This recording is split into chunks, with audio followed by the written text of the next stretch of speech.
Just in the news now is an article that really had me laughing. And this is in News 24 where it says, it's unfair to blame me or government for the Eskom crisis. This is Gwede Mantashe on the defensive at an urgent cabinet meeting. So an urgent cabinet meeting was raised because of what's happening within Eskom at this stage. And Gwede Mantashe is blaming Eskom.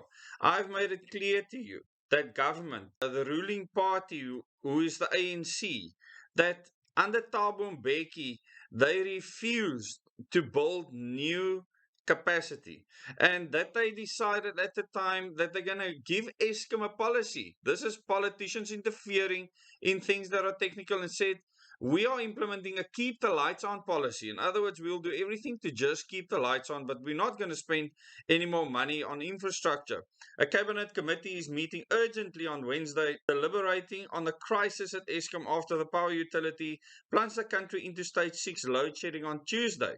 Minister Gwede Mantashe, who was at the cabinet meeting, committee meeting, told News 24 it was disingenuous to blame the government as it had gone the extra mile to try and alleviate the troubles at Eskom. What an absolute sod. I mean, I cannot believe this is coming out of his mouth, and he probably believes the absolute nonsense that he speaks. Eskom said most of its striking workers had returned to work on Wednesday. You can't just look at an isolated incident now with workers striking, etc. This has been coming since 1998, Gwede Mantashe, and you were in government back then. A cabinet committee meeting was urgently called on Wednesday to deliberate on a crisis at Eskom after the power utility plunged the country into stage 6 load shedding on Tuesday. Well, the same will happen today unless Eskom cancels that. The minister confirmed that he was speaking to News 24 from the sidelines of the cabinet committee meeting. The presidency spokesperson Vincent Magwenya told News 24 that President Cyril Ramaphosa was attending the meeting on Tuesday. News 24 reported that Ramaphosa had spent Tuesday dealing with the problems at Eskom. So he got involved directly. I mean, you must understand, this was negotiations with the unions. He created this, him as Cyril Ramaphosa, with the help of his big global puppet master, Harry Oppenheimer. So, I mean, they probably said, come sort out your own problems.